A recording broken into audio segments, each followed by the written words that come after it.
Good morning, everyone, and welcome to an early Monday morning council meeting on this April 27th. I'm going to call the meeting to order and invite everyone to rise as you're able to join us in singing O Canada.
I'm wondering if anyone has our land acknowledgement very handy there.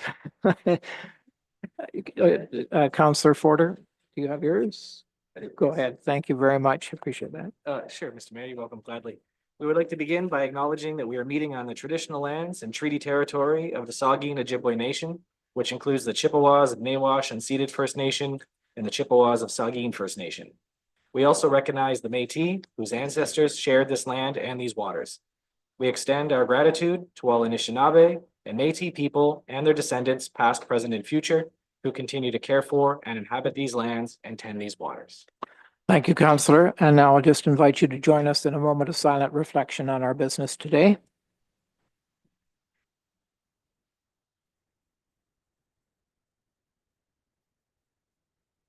Thank you.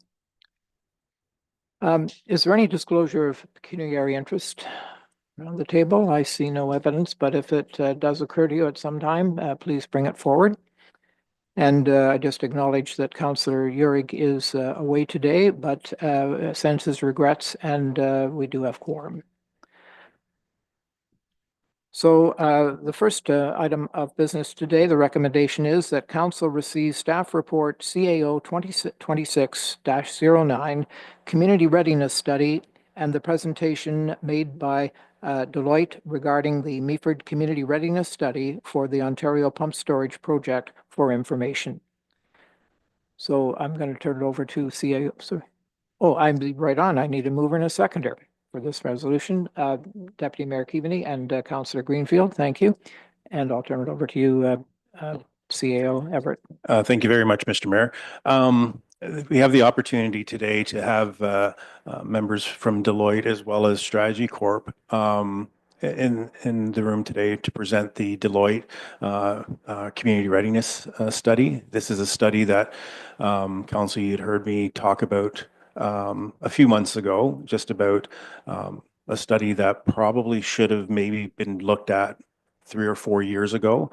I do want to thank Deloitte to be able to do the study in a very quick turnaround. It is a good glimpse as to where we currently are as a community, and really highlights those areas of impact and sort of areas of where we really need to concentrate in regards to being able to be ready for the potential Ontario Pump Storage project if it was to move forward and get approved by IAC in the province. So I'll pass it over to Paul from Deloitte.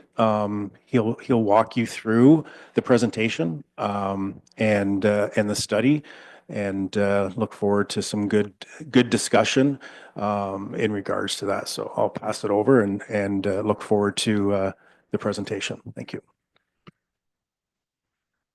Thank you, CEO Everett. It's a pleasure to be here, members of council, Mayor Kentner, members of council. My name is Paul Blay. I'm a managing director with the Economic Advisory Group. I work in economic strategy or economic development. My career is first 11 years working for municipalities. I worked for my hometown city of Woodstock in the Economic Development Office, and then moved to Eastern Ontario, where I worked with Kingston, and then 7 of those 11 years with the County of Lennox and Addington. So if you think of Napanee, for instance, that's where Lennox and Addington is. And then since then, I've been fortunate enough to work with communities across our great country, talking about economic development opportunities and challenges. I'm joined today by Anita Shinde. I'm going to ask Anita actually to say hi, just to ensure that she can hear us and you can hear her. Anita, introduce yourself. Thank you, Paul. Can everyone hear me okay? Yes. Perfect. Great to meet everyone and connect. I am virtual, of course. My name is Anita Shinde. I'm a partner at Deloitte in our economic advisory practice, and I'm focused often in the area of economic impact analysis. So I'll be sharing some of the comments on those findings with all of you today. But thank you for having me. Can I just interrupt for a moment and ask, it's almost echoey. You're got lots of volume. So if you could just maybe get a little further from the mic and slow down a bit, we'll be able to digest your comments better, I think. No, I appreciate that, Mayor. Is this better? Let me know. That is better. Thank you. Perfect. They should have asked about the clicker, or I should have tried it first. Which button is it? It is. Do I point it somewhere special?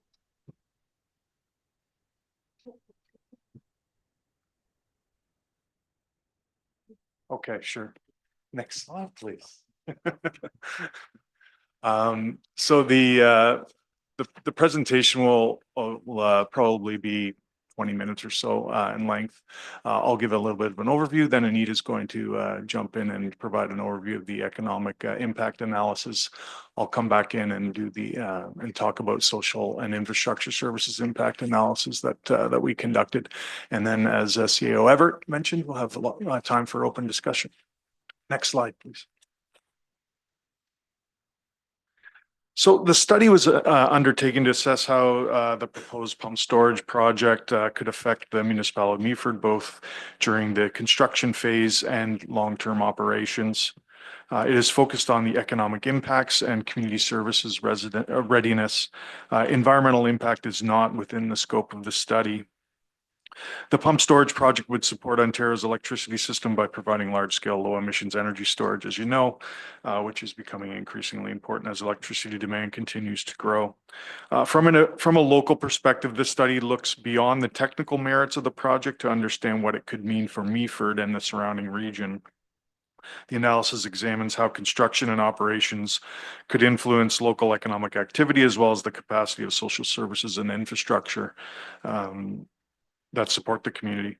Importantly, the assessment considers impacts across multiple service providers, including those involved in delivering services such as healthcare, education, emergency services, transportation, and utilities.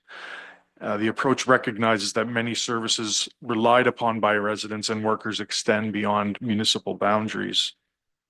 Overall, the objective of the study is to provide a clear, evidence-based understanding of potential impacts, identify where pressures may arise, and support informed planning and coordination to ensure the community is well positioned to respond over the short and long term. Next slide, please. This information isn't probably that new to you, in a sense that you can appreciate that you are in a growing community, 12,600 or so residents as of 2025, and that increasing by 7% since 2021. While the growth has been steady, it's an older age profile. Nearly 1/3 of residents are 65 and over in age. The demographic this demographic structure has important implications for labor availability, service demand, and community capacity.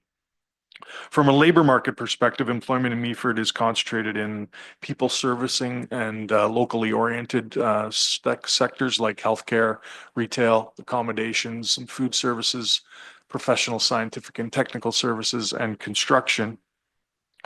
These sectors play a very key role in supporting the local economy, but also tend to be sensitive to workforce availability and population change. Median income in Meaford is slightly higher than the provincial average, which reflects a relatively strong economic base. This is further supported by educational attainment, with more than half of residents holding a post-secondary certificate, diploma, or degree, while just under 1/3 have a high school diploma as their highest level of education. Taken together, this profile highlights a community that is growing and supported by a skilled workforce, but also one with demographic and sectoral characteristics that influence how it may experience construction related pressures and long-term growth. This context helps explain why housing, labor supply, and service capacity are central considerations in the readiness analysis. I'll hand it over to Anita now, who will go to speak about the economic impact analysis. Thank you. Perfect. We can go to the next slide, I think.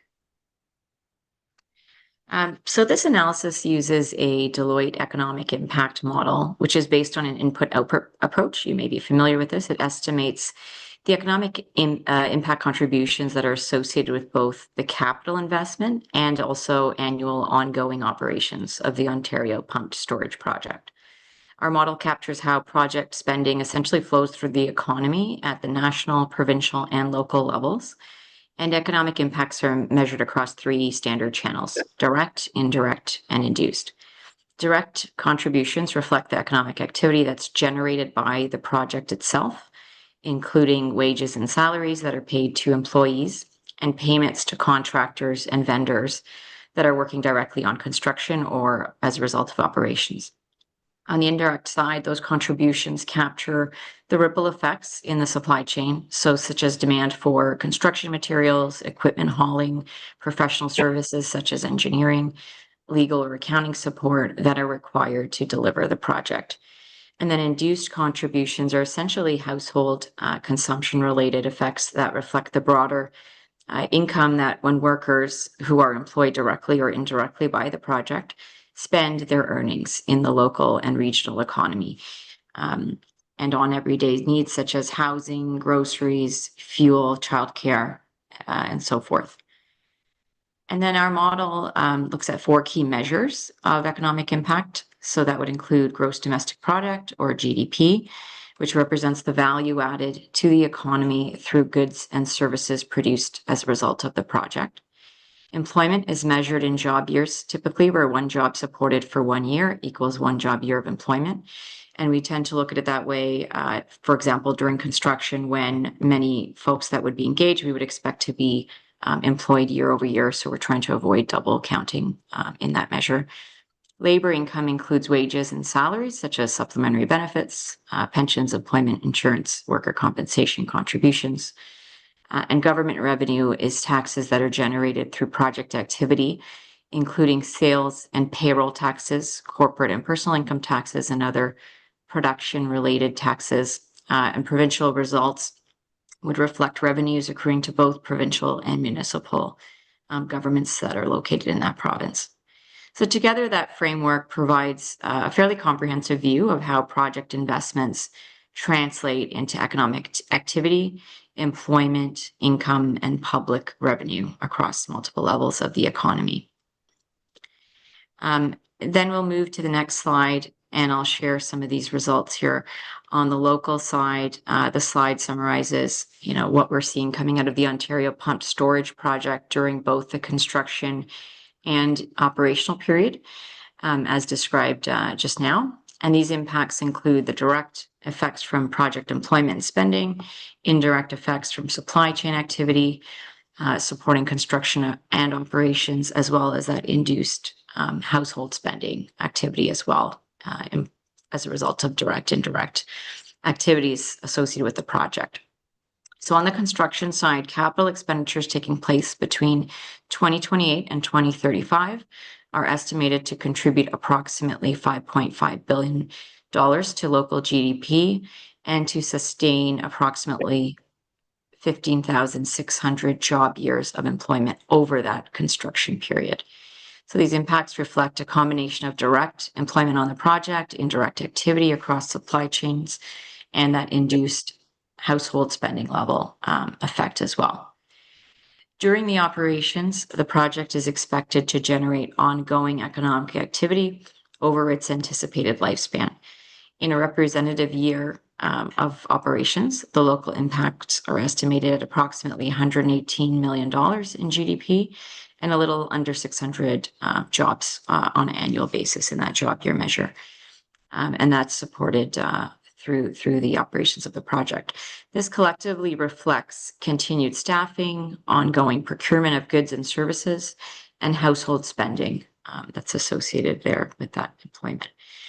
These estimates are based on a range of assumptions, certainly data that was received by TC Energy and various assumptions, including approximately $8.5 billion in capital expenditure over that construction period, as well as annual average spending on the operational side of $144 million over the life of the project.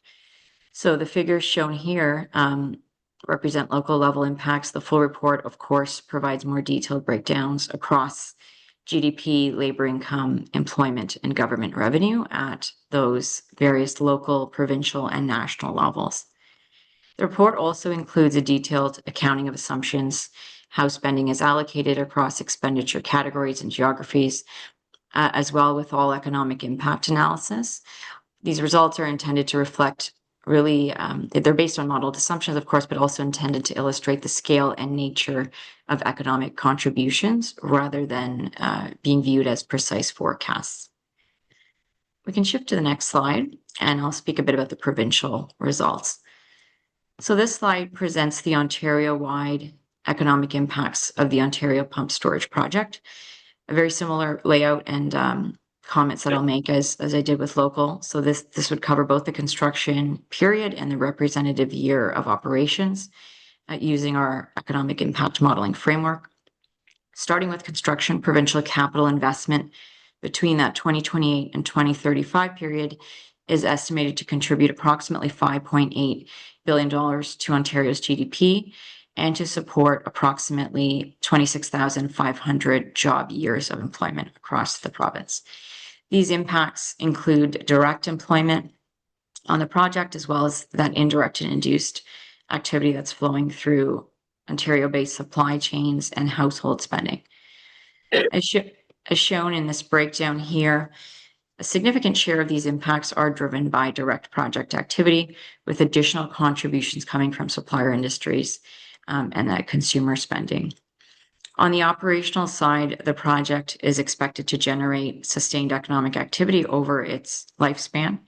In a representative year, it's assumed or found to be that approximately $124 million in GDP and approximately 640 jobs on average would be supported annually across Ontario. While smaller in scale than construction on the operational side, these impacts are, of course, annual, longer lasting, reflecting ongoing employment, procurement, as well as household spending. As with the local impacts, all provincial estimates are also based on the similar set of data and key assumptions. This did include $8.5 billion in capital expenditure during construction and average annual operational spending of approximately $144 million over the life of the project. And again, these results are intended to illustrate scale rather than present precise forecasts.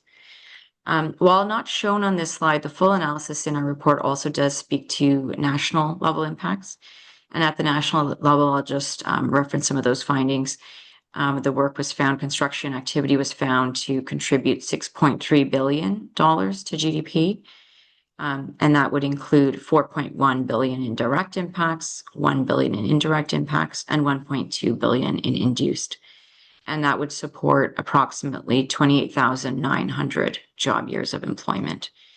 And during operationals, national impacts are estimated at approximately $137 million in GDP and approximately 720 jobs on average annually across Canada. These results would encompass, the Ontario results that we just shared as well, in addition to other ripple effects.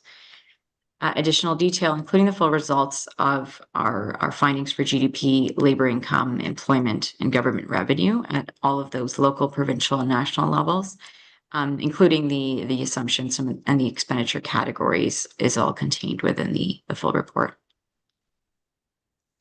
I'll pass it back to you. Thank you. Allison, you can, yes, thank you very much, Allison. And to the next slide, I'm going to take you from more quantitative research that Anita has just described to something more qualitative, and the conversations that we've had with local and regional service providers. An engagement plan was put together with the help of local subject matter experts and the CAO's office. And you can see from this slide that there are a wide range of individuals representing groups that were met with. We had 20 or so interviews that included 30 plus people. We also invited members of PSAC to participate in interviews. The participants, as you can see from the icons around on the screen, included representatives from planning and real estate, water and wastewater, and municipal and county roads, as well as education providers, including school districts and the post-secondary institution. The team also engaged with healthcare system providers, including hospital network, to understand capacity considerations and service delivery dynamics during construction and operational phases of the project. In addition, input was gathered from protective services, including fire and police, as well as recreation services and local council and advisory bodies, as I mentioned, including PSAC. These discussions helped identify current capacity constraints, operational considerations in the areas where coordination or advancing planning may be required. Overall, the engagement process helped ground the analysis in local context. You can imagine that in us doing our work that we need to fully appreciate the local context of how service providers are feeling the construction and operations that may impact their services. Next slide, please. During the 7 to 8 years of construction, the project is expected to bring a peak of 800 to 900 workers over a 2 to 3 year period, resulting in a temporary population increase. This will heighten demand for housing and accommodations that the local market cannot readily absorb, reinforcing commuting patterns and reliance on short-term or seasonal lodging. The temporary increase in population will also place added demand on community services, including healthcare, policing, and fire response, particularly during daytime hours and peak construction activity when capacity is already constrained. Schools that are already operating above capacity may experience enrollment pressures, requiring additional portables and staffing, while recreational and cultural facilities are generally able to absorb short-term increases in use with minor operational adjustments. From an economic perspective, construction activity is expected to provide a short-term boost to local businesses through increased spending, although higher project wages may temporarily tighten the local labor market.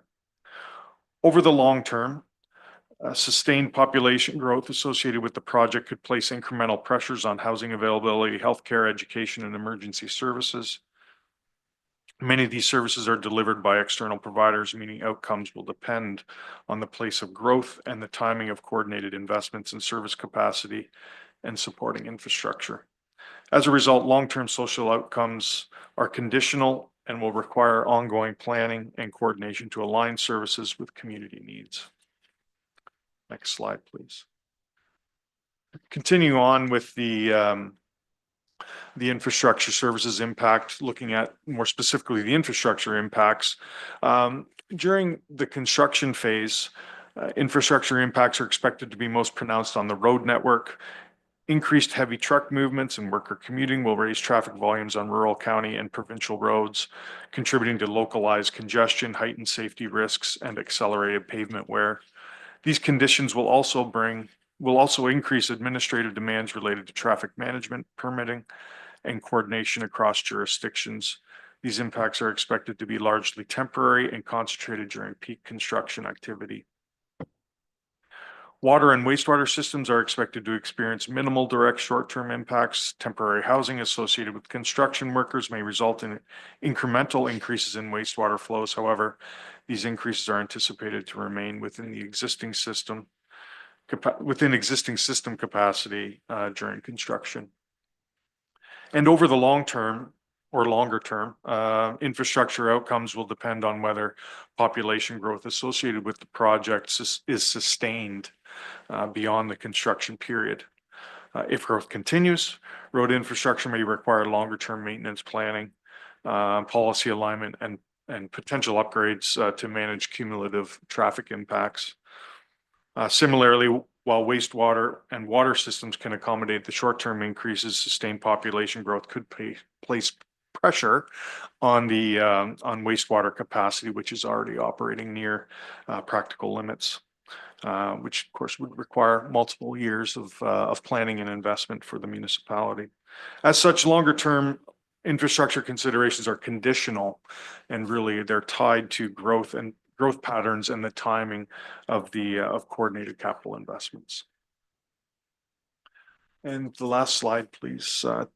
So to close, the community readiness study was designed to support an informed conversation about what the project could mean for Meaford across both construction and long-term operations phases, with a focus on economic contribution and community service readiness.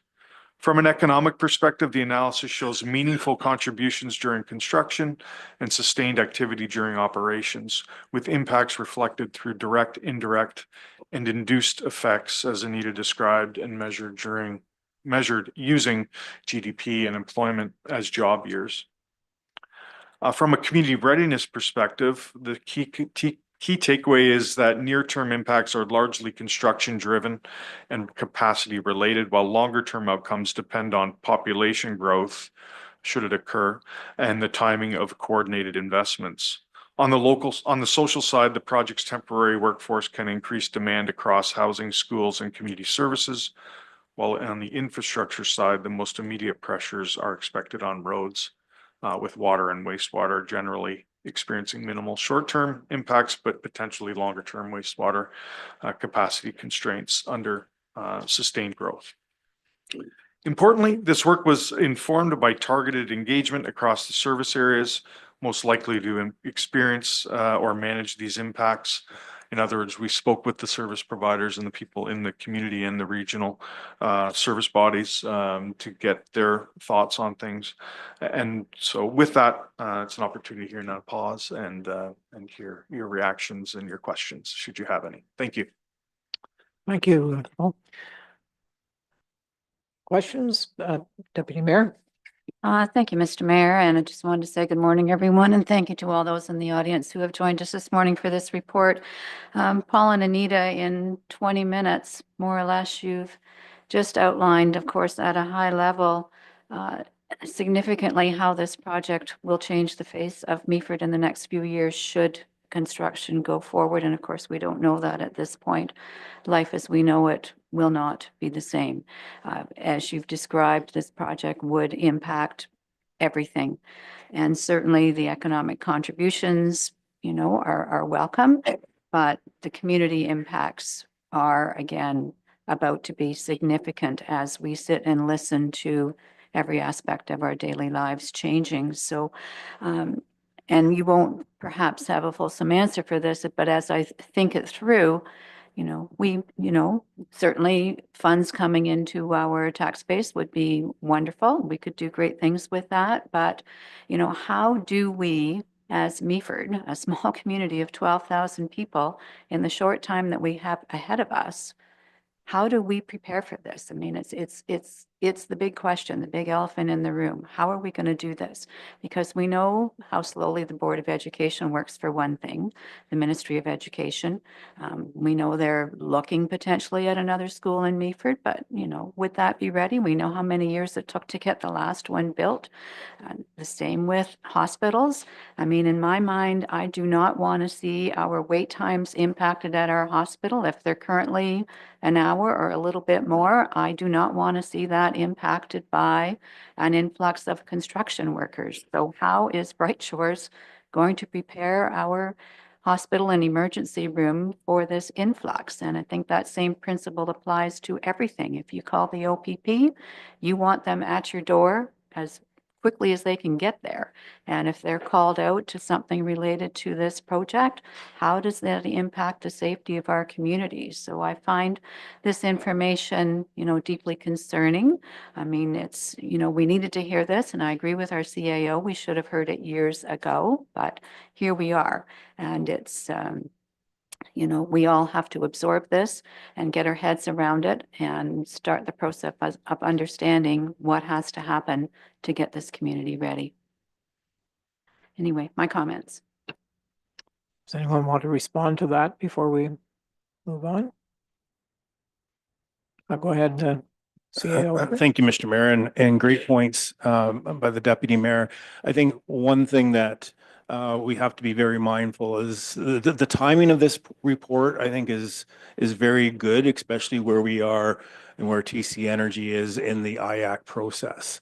One thing that has been a real benefit to the interviews and the reach out through this process is I've had more discussions with the stakeholders than I've ever had over the last year because it really got them involved. So I can tell you that I've had good discussions with OPP as follow-up. I've had really good discussions with Bright Shores.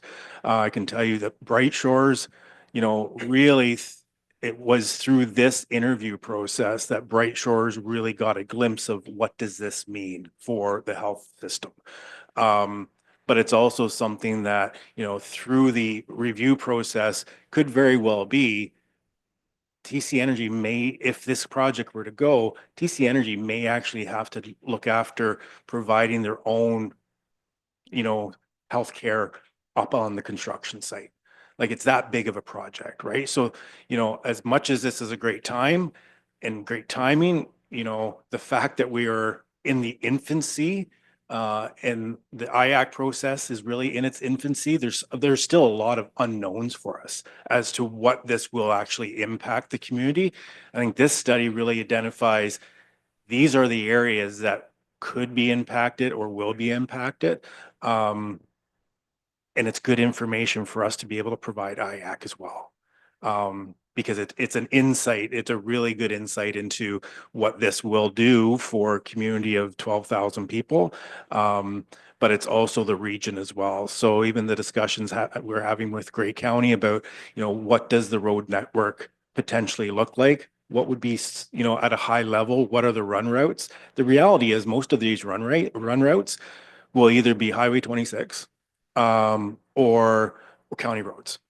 So getting them involved to make sure that they are really in line and sort of paying attention to what their capital works projects look like over the next years, because, you don't want to invest in a ton of money if in fact for 3, 4, 5 years, your roads are going to get hammered as well. So, yeah, it is a good state of the nation. It is an eye opener for us. And to your point, there are some stakeholders that will not be positioned to be able to get ready. And the Board of Education is a great one to identify that, realistically, there's 6, 7 years from being able to build. And we really want to be mindful that ebb and flow. So you're going to have this increase of population for a construction period. The ultimate goal would be sustained because people love living here.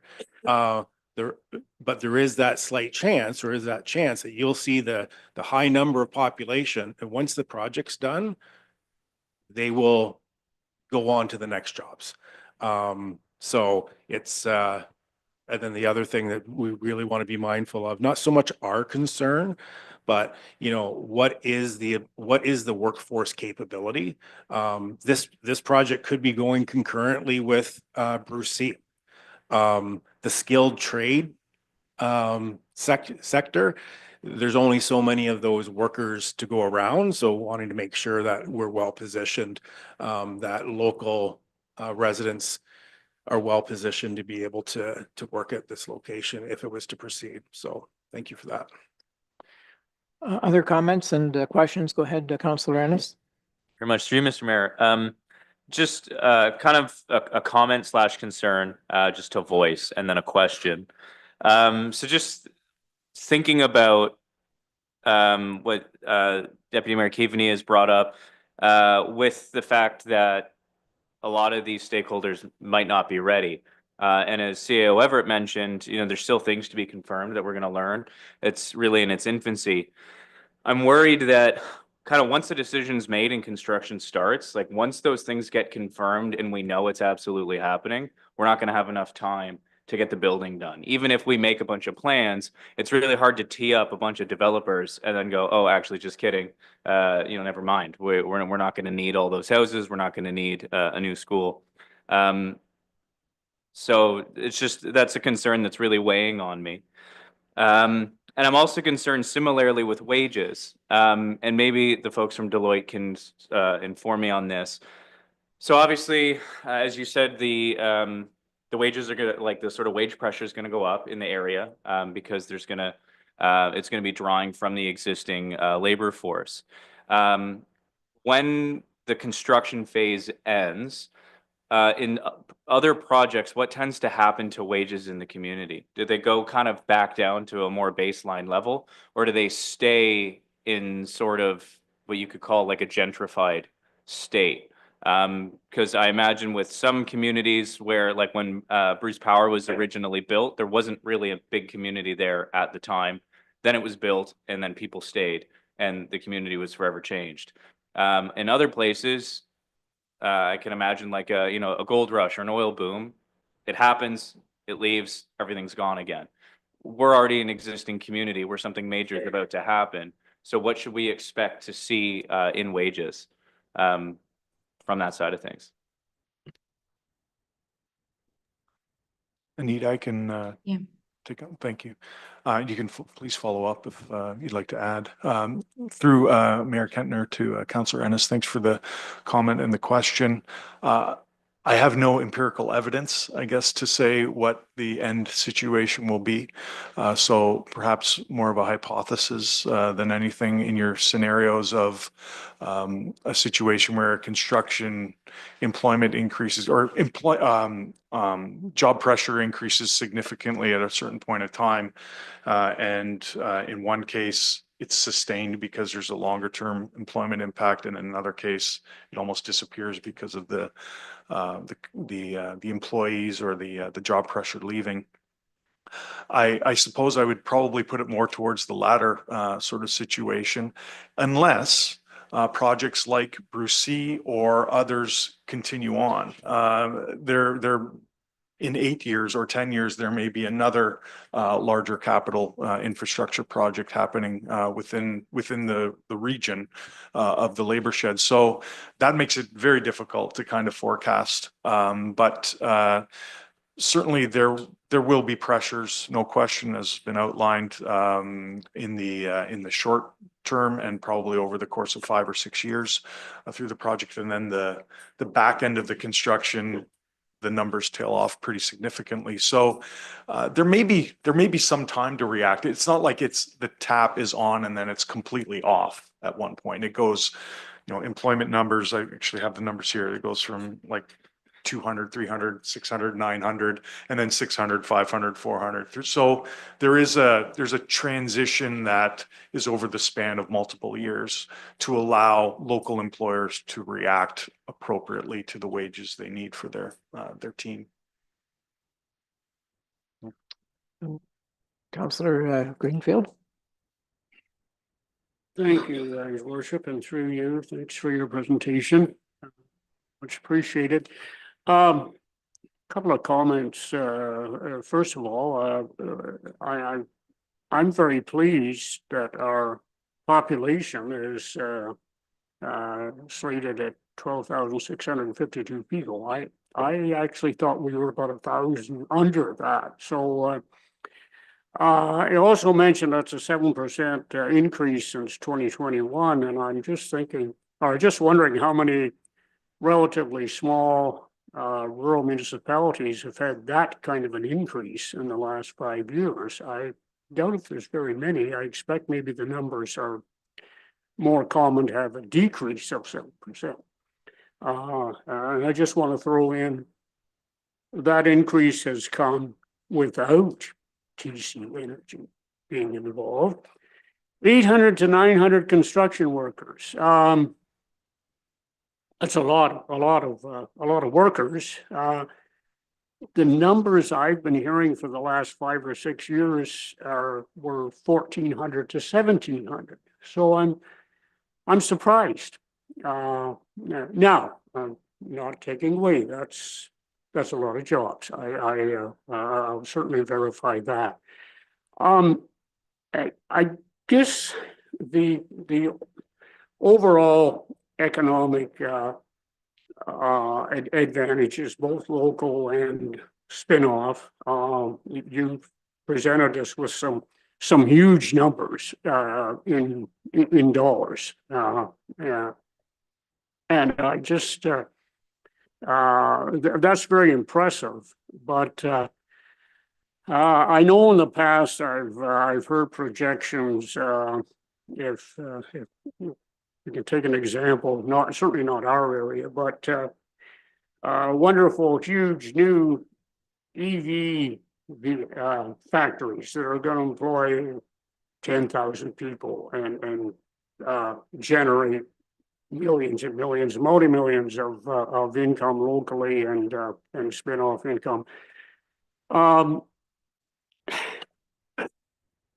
Sometimes that just simply doesn't happen. Sometimes the factories never get built, let alone the income spin-off. So I'm really puzzled. Is there, and you have referred to it somewhat, but I'm having trouble getting around. Is there a magic formula to generate these income numbers?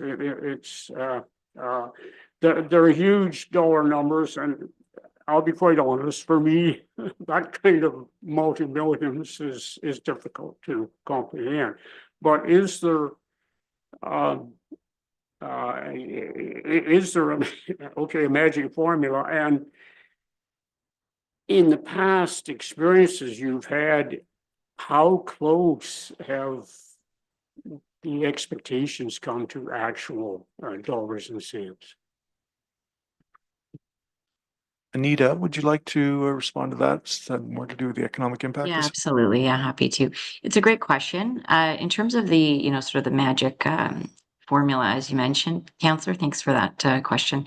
I'll just clarify, I guess, that Statistics Canada produces a range of industry level multipliers, and that's sort of the premise, the base of the model that we use.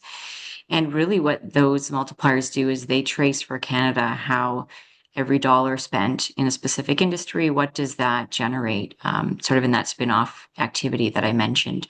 And so it is a pretty established methodology. It's statistical in nature. It's standardized in nature as well. So it is something that is used as the go-to way to sort of assess these types of impacts. And it's really driven by the expenditure. So I think the fact that, by virtue of the expenditure itself being very large in scale, that the economic impact activity as a result will be in those, quite large magnitude numbers that we described. I think that's really just the function, but it is a fairly recognized approach. We do use it often to advise government agencies, but it's also something that government agencies sometimes use as a decision-making tool within the organization as well. Let me know if that helps to answer that question. I may add to that, just as a local economic development context, that there is the degree of longer term economic impact, the degree to which perhaps the community benefits from a project like this. There is some element of local control in that. If you're eager to see an increase in industrial supply chain to support the project, having an industrial park that has that is ready to go and available for industries to come in puts you in a much better position to receive new industrial development than if you don't. If you're really eager to turn this construction, this peak in people being in your community for the construction period into longer term sustainable, shouldn't say sustainable, into longer term economic impact, then having residential development zones ready to go put you in a much better position than if you don't. Marketing campaigns encouraging construction workers to stay after they after their construction job is finished with the project. Those all have potential impacts. And so here to say that there are things that you can do to downsize the pressure and the economic impact or upsize the economic impact. Councillor Forder? Thank you, Mr. Mayor, and through you. And Paul and Anita, I appreciate both of you being here today, and certainly thank you for the report provided here. Considering a significant amount of key data for this report is supplied by the proponent, I'd just like to know, how can we verify this data? Like, is there any independent verification process? Because obviously, I just have concerns about relying on unverified proponent data for something certainly of this size makes me very weary. So maybe you could just walk us through that, like how much can we trust the numbers? And of course, what is sort of the margin of error with the numbers that are supplied by the proponent? Because naturally, even modest changes in those numbers would have a significant ripple effect and could completely change the thinking of everybody involved. So maybe you could just walk us through that, particularly when it comes to verifying the data and its accuracy, please. Anita, this is more about the assumptions of the economic impact assessment. Yeah, I think it's fair to say, part of our scope of work would have been to rely on the data provided to us, and we don't typically conduct verification, validation of the data as part of our modeling, our analysis. So that is a valid point that hasn't, to my knowledge, has not been something that we would have executed. We would have worked with the proponent to discuss and understand the nature of the data, ask questions. We would have worked with them to understand where assumptions needed to be made, and done so based on reasonable data and our experience in this space. So there's a blend of that support versus a full audit or review of the data and verification, validation. That wouldn't have been part of our scope. So it could be something, to the extent that that's a question that remains, could be something that is asked for that to be carried out by a separate third-party expert in that particular space, potentially. Councillor Bell? Thank you, Mr. Mayor, and thank you for the report. We finally have something that has the topics of great concern to this council for for a long time. I think that there is good news in this, in the fact that this council has had before it the wastewater treatment plant as a major concern, and we've been working at that. And our staff have done a wonderful job of finding some elbow room at that plant, in particularly not treating water that we do not have to treat. So we have found a little bit of elbow room, but we certainly have to make an absolute concerted plan to accept heavier flow of water. That's just a fact. We have to work at that. The other one is that I've often spoke on the subject matter of the housing. I think the first time I heard about this is where are they going to go? What are they going to do? Where's it going to have the capacity for these personnel? So that's at the top of your list on this whole report that we have today. One of the things that I think the CIO mentioned about workers staying after. When I took the tour down in Ludington and we met with the council of Ludington, I think the number I heard was 15 to 20% of the workers that were on site loved the area so much and what they had done. They decided to open businesses and do other things, particularly a lot of the personnel that ran heavy equipment. There was all kinds of places that we saw with, they were doing heavy equipment. And I expect that when the folks come here and if the project goes ahead, that we definitely should plan for a percentile of them wanting to stay. They will be here, they will work here, they'll have a commitment here. And I think we will see that.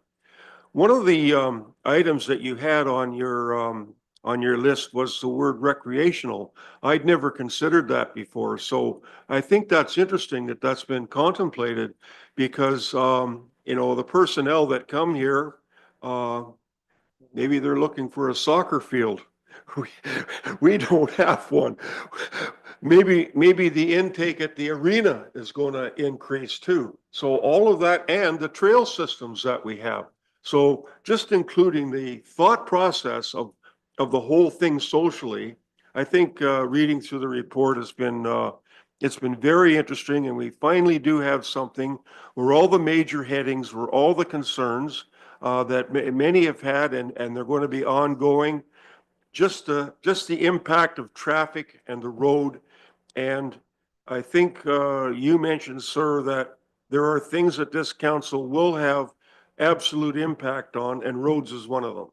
So that we're going to take a look at what's at the base, what's outside the wire, and it's the roads. We can work at that. Those are the kinds of things that are of great concern, and they are going to be they're going to be tackled one at a time. So thanks for the report. And as far as the personnel coming, I don't think that City of Owen Sound is going to supply all of this. I don't think that Collingwood's going to supply this. Barrie is going to be involved. Greater Toronto is going to be involved. And some of those millwrights and, stationary engineers that come, it's going to be an Ontario-based situation with the emphasis that the proponent has always said, wanting to do as much as they can absolutely locally. But this is, to say the least, an unbelievable magnitude of a project. So anyway, thanks for getting it all pulled together. Thanks for having things documented now. When we receive this report, we can refer to this report. So thank you. I would like, maybe I can just offer my comment at this point, just summarizing to where we have gotten. We lost 3 years, it's true, but we're also learning that we have 3 full years ahead of us too, to get better ready. The school board has acquired property for another school, which will alleviate that problem. It'll be a public school. And so I think that is on its way anyway to resolution. We have added 30 acres of employment lands and commercial land to the municipality so that we are, and I believe this year we will be planning to make that land serviceable and available. We are building houses. I think if you look to Bruce Power and the Huron shoreline, you can see that yes, it was a lot of growing pains, but they managed it. Which brings me to my point that you're always going to find a premium on wages and housing costs in Meaford because everybody wants to be here. And COVID brought a lot more people. And I expect that when many people come here to build this project, if it happens, just as at Bruce Power, they will end up, many of them, transitioning into part of the regular population. So I think that what we have to do is make these next 3 or 4 years really count in terms of good planning and hard work. Deputy Mayor?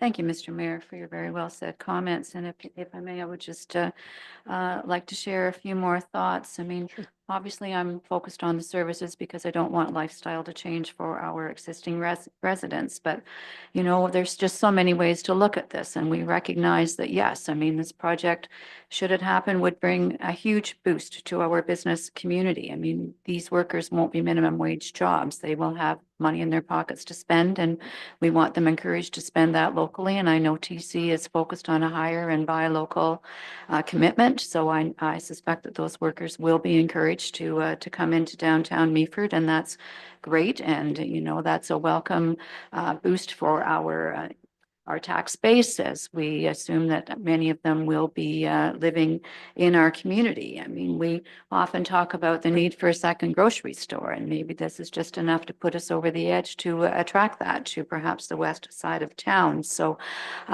so thinking specifically of our business community and recognizing, as the mayor said, that we have the land now for new industry as well. Could you share a little bit more with us about, I assume you had conversations with the Chamber of Commerce, and what kind of feedback you received that is more specific from our business community in terms of their expectations and their knowledge and their concerns perhaps of what the future might hold for them should this project go forward? Thank you, through Mayor Kentner to the Deputy Mayor. Appreciate the thought and the comment. Chambers of Commerce by very nature are buoyant about projects like this because they see them as opportunities. They see potential challenges related to employee retention and wage rates and the pressure that will put on prices of goods or services that they provide, of course. But the overall nature of a project like this is that, as you said, wages are high in the construction sector. The propensity to spend is there. And if it can happen locally, and hopefully it does happen locally, that is all the better. And the Chamber of Commerce and business associations like that would look to capitalize, for lack of a better word, on the additional income that's in the community. Any more questions or comments? I see the wheels turning there. The CAO Everett, did you want to maybe just summarize it or wrap up? And Thank you, Mr. Mayor. Good discussion. There was a lot to absorb. I think one of the things that, you know, maybe just make a point in regards to Councillor Greenfield's point in regards to, you know, once the construction is over, like where does the money keep coming from? And, you know, as opposed to an EV battery plant or something that makes widgets, the pump storage does not make widgets. It really is, you know, a big construction period and then produces power. So from the trip to Ludington, I think it's safe to say that when the group was at the actual plant, from a staff parking lot, I think it'd be safe to say I didn't see more than 15 cars. When it's operational, you know, there are literally 4 people sitting in a control room, and beyond that, there was some office staff, but it was very, very minimal. So this is a bit of a unique project from the standpoint, when it's up and running, there's 30 people. When I look at Bruce Power is just a city on its own. And like growing up in Southampton, which is better part of 45 minutes away from Bruce Power, in the early days, it was Port Elgin and Southampton that actually saw the influx of those workers, 45 minutes away. So those are the things that we have to be mindful as well, that, you know, even during construction, you know, maybe Owen Sound will take a good portion of those workers as well, just because they are set up with units, in particular rental units.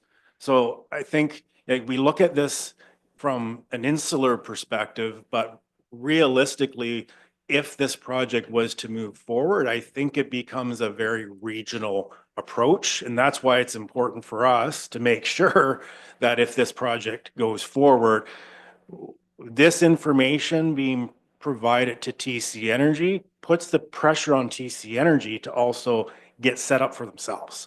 Because we as a community, we can't provide everything. And TC Energy as the proponent needs to be the ones providing the municipality as well to be able to handle that growth over the 10 years. So I think this document puts us in a good position to be able to, you know, at least put numbers. And to Councillor Porter's point, you know, it is a good portion of the actual project dollars obviously were provided by the proponent. But a lot of the other information, you know, was developed through Deloitte's good work, because we just used TC Energy for that aspect. I want to make it very, very clear for council as well as the public. This was our plan. It was the municipality of Meaford's plan. We commissioned the plan.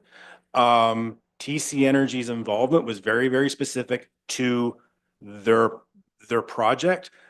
The other information in regards to the community was driven by the stakeholders. So I you know, when we first brought this forward, this concept of the community readiness study, there was, oh, I'd heard it. Well, is this going to be a plan that TC Energy pays for and sort of controls? And I will say, the money that paid for this project is through cost recovery through TC Energy and the municipality. So the municipality, we didn't pay for this, but I can tell you that we were very, very mindful because we wanted to be fair and transparent. We wanted a plan that was very much municipality Meaford's plan. We achieved that. And I think the early numbers of this Ontario pump storage, I believe when they first started talking about this, it was a $3 billion project. I think it's safe to say it's north of 9 billion now. So if it moves forward over the next year, what does that 9 billion look like? I don't know. So I think this puts us in a better position than we were. I think it gives the council as well as the community a snapshot of what the impacts will be. So I want to thank the staff at Deloitte. I think they've done a very good job.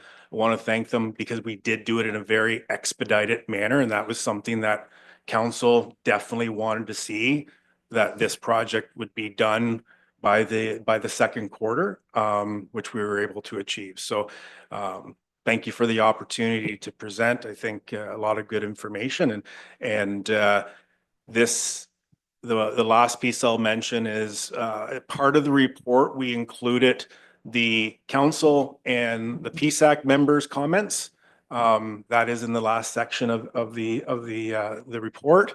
Wanted to make sure that was included in the report because, again, from a transparency perspective, I think those comments and the follow-up in the report were very responsive and good information for the public to understand. So with that, I'll pass it to you, Mr. Thank Mayor. you. Any last word because we have another meeting coming up here. Have you? Okay. Thank you very much for your participation and your co-worker who's invisible to us, but thank you. And so our next resolution is, sorry. Thank you, Your Worship. We do need a vote. We do have the motion on the floor to receive for information purposes. To receive it, correct? Yes. Yes, the recommendation that council receives the staff report CAO 2026-09 Community Readiness Study and the presentation by Deloitte regarding the Meaford Community Readiness Study for the Ontario Pump Storage Project for information. A mover and a seconder? We did it? Okay, all in favor? And that is carried. Thank you. Now, sorry, any opposed? And that is carried unanimously. Thank you.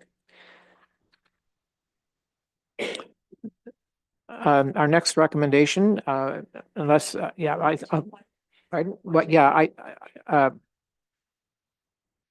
Yes, I think it's important for the people in the viewing audience and those who are here to hear our next recommendation, and then we will take a short break while we clear the room.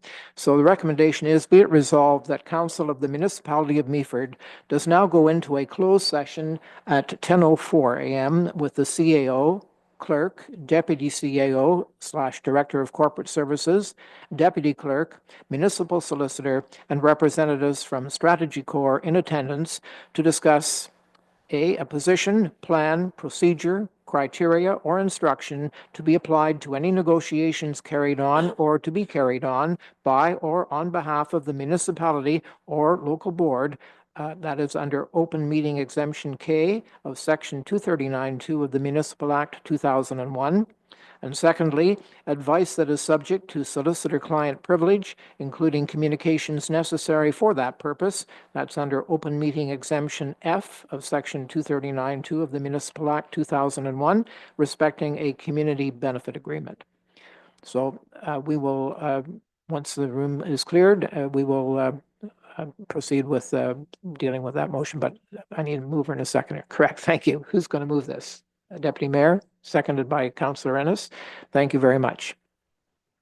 Sorry? All in favor? Sorry. And nobody was opposed. I saw the hands, so that is unanimous. So thank you, everyone. And those of you who came out today to hear this first part of the meeting.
Bring us back to order here. It's 12:37 PM and council is returning to the open session with the clerk, CAO, deputy CAO slash Director of Corporate Services, deputy clerk, and representatives from Strategy Corps in attendance, as well as the municipal solicitor who attended virtually.